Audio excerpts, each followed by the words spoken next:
Hollywood silver screen presenting एलिनॉइड।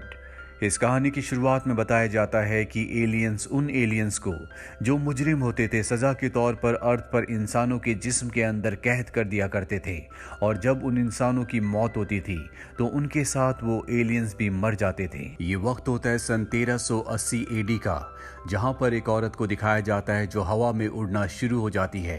दरअसल इसकी body के अंदर एलियन कैद है और तभी यहाँ पर सिपाही आते हैं, वो इसके ऊपर हमला करते हैं।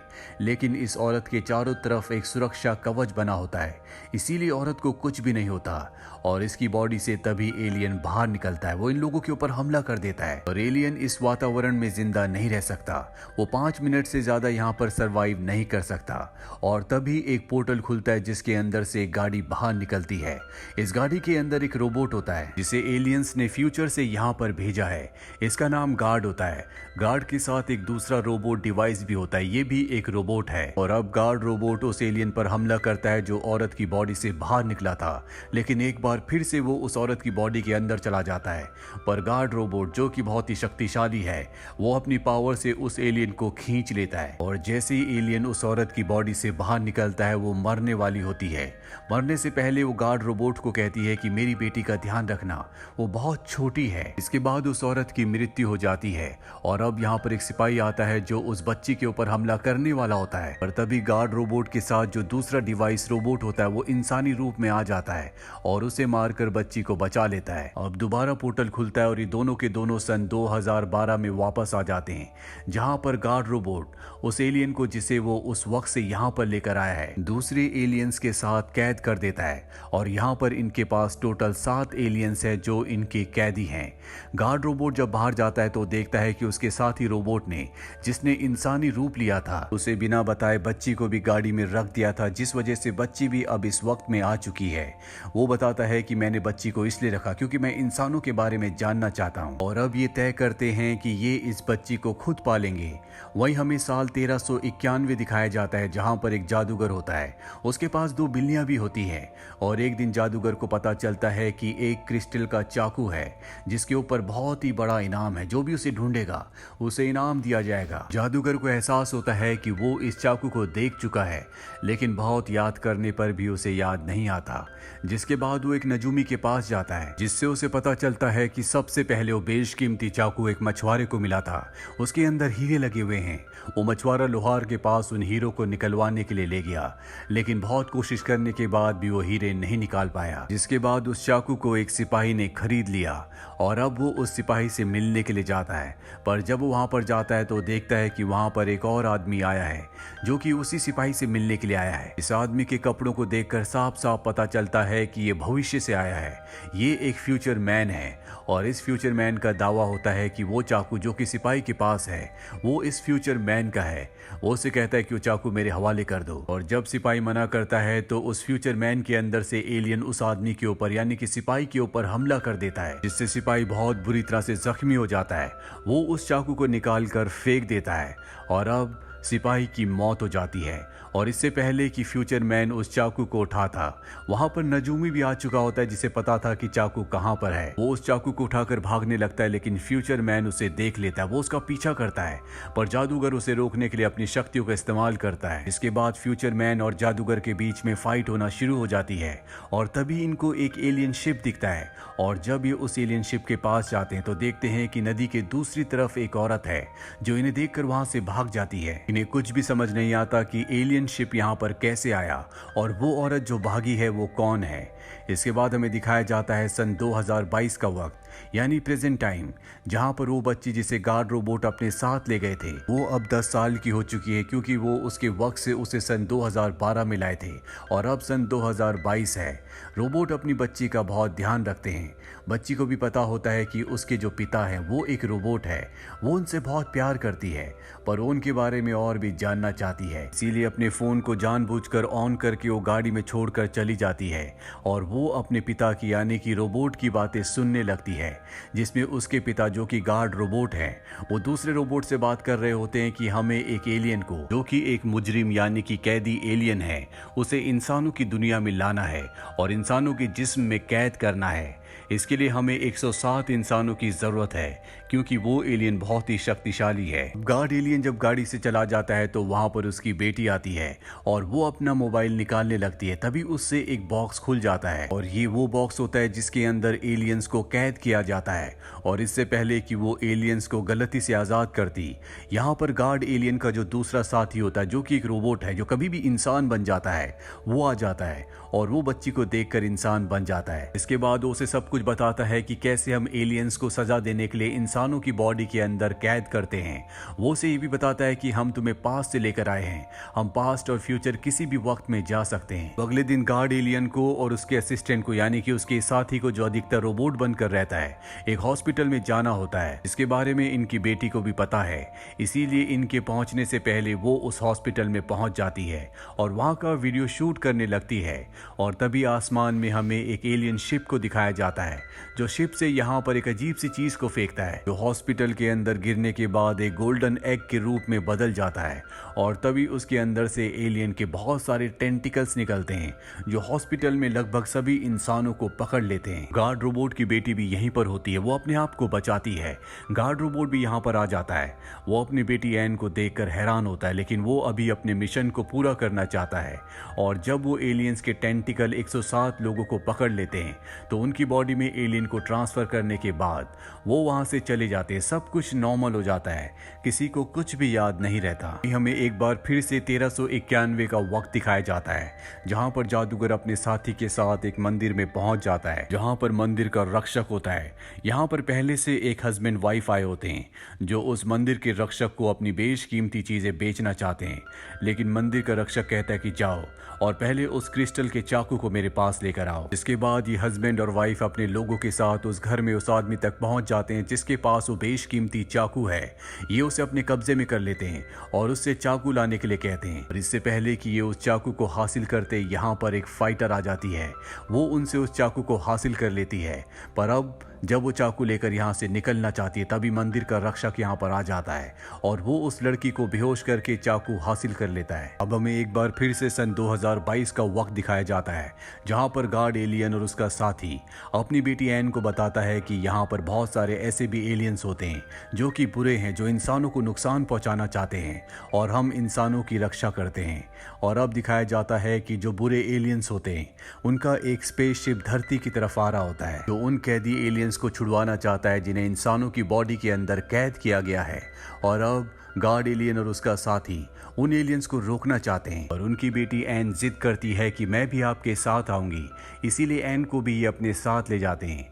वहीं स्पेसशिप के अंदर से एक रेड एलियन निकलता है, जो एक पुलिस वाले के पास जाता है, क्योंकि इस पुलिस वाले की बॉडी के अंदर भी एक एलियन को कैद किया गया है और इंसानों की बॉडी के अंदर से किसी भी एलियन को बाहर निकालने के लिए एक खास चाबी की जरूरत होती है। और वो चाबी वही क्रिस्टल चाकू होता है जिसे सन 1381 में जादूगर हासिल करना चाहता है, जिसे मंदिर के रक्षक ने हासिल कर लिया था।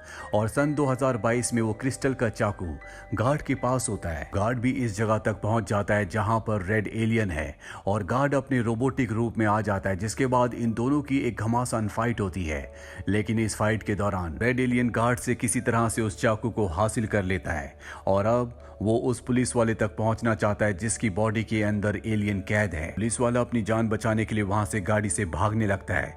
रेड एलियन अपने स्पेसशिप से उसका पीछा करता है, वहीं गार्ड एलियन भी अपने स्पेसशिप से इन दोनों का पीछा करने लगता है, क्योंकि किसी भी तरह से वो रेड एलियन से उस चाकू को वापस हासिल करना चाहता है। वो रेड एलियन के स्पेसशिप पर हमला करता है। रेड एलियन भी उसके स्पेसशिप पर हमला करता है, जिस वजह से गार्ड एलियन का जो स्पेसशिप होता है वो क्रैश होकर पानी में गिर जाता है। और इस बात का, इस मौके का फायदा उठाकर रेड एलियन पुलिस वाले तक पहुंच जाता है और उसकी बॉडी के अंदर जिस एलियन को कैद किया गया था उस एलियन को उसकी बॉडी से बाहर निकाल देता है। यहाँ पर अब गार्ड रोबोट पहुंच जाता है, जो एक बार फिर से उस एलियन को कैद करना चाहता है, पर इससे पहले कि वो ऐसा कर पाता, यहाँ पर रेड एलियन उसके ऊपर हमला करता है, जिस वजह से वो उस एलियन को दोबारा से कैद नहीं कर पाता। रेड एलियन का मिशन अब पूरा हो चुका है, इसीलिए गार्ड एलियन को पकड़ लेता है और एक जोरदार ब्लास्ट करता है, जिस वजह से गार्ड रोबोट यानी कि गार्ड एलियन बुरी तरह आघात से जख्मी हो जाता है। उसकी शक्तियां बहुत कम है, वो उठ भी नहीं पा रहा होता। और तभी उसका जो दूसरा रोबोट डिवाइस होता है जो इंसानी रूप में कभी भी आ जाता है, वो अपनी एनर्जी को, अपनी पावर को उसकी बॉडी में डालता है, जिससे वो एक बार फिर से होश में आ जाता है। पर अब वो एलियन जो पुलिस वाले की बॉडी से बाहर निकला था, जो बहुत ही खतरनाक और ताकतवर है, वो एलियन शिप के अंदर चला जाता है, जहां पर हमें लाल रंग की बड़ी बड़ी बॉल्स दिखाई जाती हैं जो हवा में तैर रही होती हैं। और इन बॉल्स की वजह से, इनकी मदद से ये एलियंस धरती पर सरवाइव कर सकते हैं। और अब ये एलियन अपने सभी साथियों को जो धरती पर इंसानों की बॉडी के अंदर कैद हैं, उन सबको आजाद करके अपनी एक आर्मी बनाना चाहता है। और इससे पहले कि वो अपने स्पेसशिप से यहाँ से निकल पाता, एक बार फिर से गार्ड रोबोट यहाँ पर आ जाता है जो एलियन के ऊपर हमला कर देता है। इनके बीच में घमासान लड़ाई होती है और इसी लड़ाई के दौरान गार्ड रोबोट उस एलियन को स्पेसशिप से बाहर फेंक देता है, पर उसके साथ 2 लाल रंग की बॉल भी बाहर आ जाती है। और अब ये एलियन इस माहौल में ज्यादा वक्त तक सरवाइव नहीं कर सकता, इसे इंसानी बॉडी की जरूरत होगी। इसीलिए वो एन की तरफ बढ़ने लगता है ताकि एन की बॉडी के अंदर एंटर करके वो इस माहौल में सरवाइव कर ले। पर तभी वहां पर डिवाइस रोबोट आ जाता है जो उसके ऊपर हमले करता है, जिस वजह से उस एलियन को एक बार फिर से पुलिस वाले की बॉडी के अंदर जाना पड़ता है। बॉडी के अंदर जाने के बाद वो अपने एक बहुत बड़े टेंटिकल को बाहर निकालता है और उसके साथ स्पेसशिप से जो 2 लाल रंग की बॉल बाहर आ गई थी, उनमें से एक बॉल को ब्लास्ट कर देता है। और अब यहाँ पर जहरीली गैस फैलना शुरू हो जाती है और जो भी इंसान उस गैस के संपर्क में आता है उसकी मौत होने लगती है। यहाँ पर वो इंसान भी होते हैं जिनकी बॉडी के अंदर एलियंस कैद हैं और इस गैस की वजह से वो एलियंस उनके अंदर जिंदा होना शुरू हो जाते हैं। वहीं गार्ड एलियन यानी कि गार्ड रोबोट को दिखाया जाता है जो अपनी बेटी एन को अपने साथी रोबोट, जो कि इस वक्त इंसानी रूप में है, उसके साथ गाड़ी से यहाँ से दूर भेज देता है, क्योंकि अब वो कमजोर हो चुका है और वो नहीं चाहता कि उसकी वजह से उसकी बेटी एन को कोई भी खतरा हो। और अब जब गार्ड का साथी एन को यहाँ से दूर ले जा रहा होता है तो वो रास्ते में उसे बता देता है कि गार्ड रोबोट अब बहुत ज्यादा कमजोर हो चुका है और मुझे नहीं लगता कि उसकी जान बचेगी। ये सुनकर एन परेशान हो जाती है क्योंकि वो उससे बहुत प्यार करती है, वो उसे अपना पिता समझती है। वो कहती है कि तुमने मुझे पहले ये बात क्यों नहीं बताई, मुझे वापस ले चलो। और जिद करने पर उस रोबोट को उसे गार्ड रोबोट की तरफ ले जाना पड़ता है। वहीं एलियन को दिखाया जाता है जो गार्ड रोबोट तक पहुंच जाता है, वो उस पर हमला करता है, लेकिन अब यहाँ पर उसका साथी भी उससे संपर्क करता है जो गार्ड रोबोट को कहता है कि अब भी हम उस एलियन को हरा सकते हैं, बस हमें उस एलियन की मेन जगह पर जहाँ पर लाल रंग की लाइट जलती है वहां पर हमला करना होगा। गार्ड एलियन को पता चल जाता है कि बाहर उसका साथी पहुंच चुका है, इसीलिए वो क्रिस्टल चाकू को बाहर फेंक देता है। गार्ड एलियन का साथी उस चाकू को पकड़कर रेड लाइट के ऊपर हमला करने वाला होता है कि तभी एलियन उस पर हमला करता है, जिससे वो दूर जाकर गिरता है। और अब एक बार फिर से चाकू गार्ड एलियन के पास आ जाता है। ये गाड़ी से चाकू लेकर भागने लगते हैं और ये तीनों की तीनों यानी कि गार्ड एलियन, उसका साथी और छोटी बच्ची एक पोर्टल के जरिए इस वक्त से निकल जाते हैं और दूसरे वक्त में पहुंच जाते हैं। और एलियन भी वहां पर पहुंच जाता है जो गार्ड रोबोट के ऊपर हमला कर देता है। गार्ड रोबोट बहुत ज्यादा कमजोर है और अब एलियन गार्ड रोबोट को मारने वाला होता है कि तभी गाड़ी में बैठी हुई गार्ड रोबोट की जो बेटी है वो एलियन के ऊपर गोली चला देती है, जिससे उसका इंसानी जिस्म मरने लगता है। और तभी वो अपने टेंटिकल से गाड़ी के ऊपर हमला करता है और एन गाड़ी के साथ पानी में गिर जाती है। उसके पास क्रिस्टल चाकू भी होता है, वो चाकू उसके हाथ से छूट जाता है और पानी की गहराई में कहीं खो जाता है। और जब तक इन्हें वो क्रिस्टल चाकू नहीं मिलेगा ये वापस किसी भी वक्त में नहीं जा सकते। ये सब के सब यहाँ पर अब फंस चुके हैं। और ये साल होता है सन 1380 एडी का, वही साल जहाँ से कहानी शुरू हुई थी, जिस साल में एन का जन्म हुआ था और उसे लेकर वो भविष्य में 2012 में चले गए थे। एन एक बार फिर से सन 1380 एडी में आ चुकी है, जहाँ पानी से उसे एक बच्चा निकालता है और ये बच्चा वही जादूगर होता है जो सन 1391 में किसी भी कीमत पर उस क्रिस्टल वाले खंजर को यानी कि चाकू को हासिल करना चाहता है। एन इसके बाद इसी वक्त में रहना शुरू हो जाती है और अब वक्त आता है सन 1391 का, जहाँ पर एन भी बड़ी हो चुकी है और एन का नाम यहाँ पर ली है। ली वही लड़की है जिसने उन दोनों जादूगर कपल से उस खंजर को छीन लिया था। इसके बाद मंदिर के रक्षक ने उसके ऊपर हमला करके उससे उस खंजर को हासिल कर लिया था और अब ली, जिसका नाम असली येन है, वो उस खंजर को दोबारा हासिल करना चाहती है। हालांकि ये वक्त 1391 है, लेकिन आज भी यहाँ पर येन के पास वो गन होती है जो वो सन 2022 से इस वक्त में लेकर आई थी, जिससे उसने एलियन के शरीर को मारा था। और उस गन को लेकर वो मंदिर के रक्षक के पास पहुंच जाती, वो उसके लोगों के ऊपर हमला करती है जिससे खंजर नीचे गिर जाता है। येन उस खंजर को हासिल कर लेती है और अब मंदिर के रक्षक का एक एक और साथी येन के ऊपर हमला कर देता है। इन दोनों के बीच में फाइट हो जाती है और तभी उस आदमी के अंदर से एलियन निकलता है। दरअसल उस आदमी के अंदर, उसके शरीर में एलियन ने अपना कब्जा किया होता है और वो येन के ऊपर हमला कर देता है। वो अपने टेंटिकल से उसकी गन पकड़ लेता है और उसी को शूट करने वाला होता है, लेकिन तभी यहाँ पर वो जादूगर आ जाता है जिसने बचपन में येन को पानी से निकाला था और वो उसके टेंटिकल को काट देता है। इसके बाद वो उस जादूगर के ऊपर हमला कर देता है, पर अब यहाँ पर वो कपल भी आ चुका है जो पहले मंदिर के पुजारी के लिए क्रिस्टल चाकू को हासिल करना चाहता था।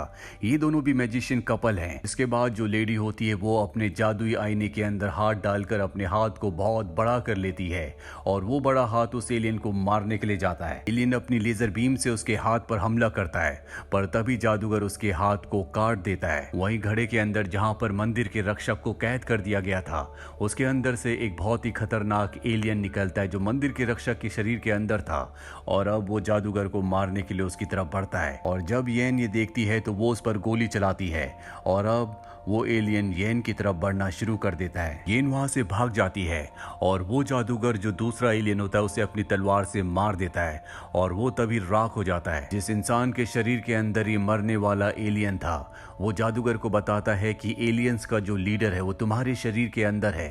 ये सुनकर जादूगर पूरी तरह से हैरान हो जाता है और यहाँ पर हमें वक्त दिखाया जाता है सन 1380 एडी का। जोई ने एलियन को मारने के लिए उस इंसानी शरीर पर गोलियां चलाई थी, जिसके बाद वो बहुत जख्मी हो गया था और वो इंसानी शरीर मरने वाला था और तभी उसके सामने आता एक बच्चा और ये बच्चा वही जादूगर है जो सन 1391 में अब बड़ा हो चुका है। अब एलियन जिस शरीर में होता है वो शरीर मरने वाला है, इसीलिए वो इस जादूगर बच्चे के शरीर के अंदर अपना कब्जा कर लेता है। जिसके बाद वो उस जादूगर के शरीर के अंदर ही है, यानी कि जितने भी एलियंस है उनका जो सबसे बड़ा लीडर है वो अब उस जादूगर के शरीर के अंदर है। उसे इस बात का पता चल चुका है और इसी के साथ ये कहानी यहीं पर खत्म हो जाती है। इसके आगे की कहानी निश्चित तौर पर इसके सेकंड पार्ट में आएगी जो अब तक रिलीज नहीं हुआ। जब भी वो रिलीज होगा उसकी कहानी हम इसी चैनल पर जरूर लाएंगे। उम्मीद करते हैं कि ये कहानी आपको पसंद आई होगी।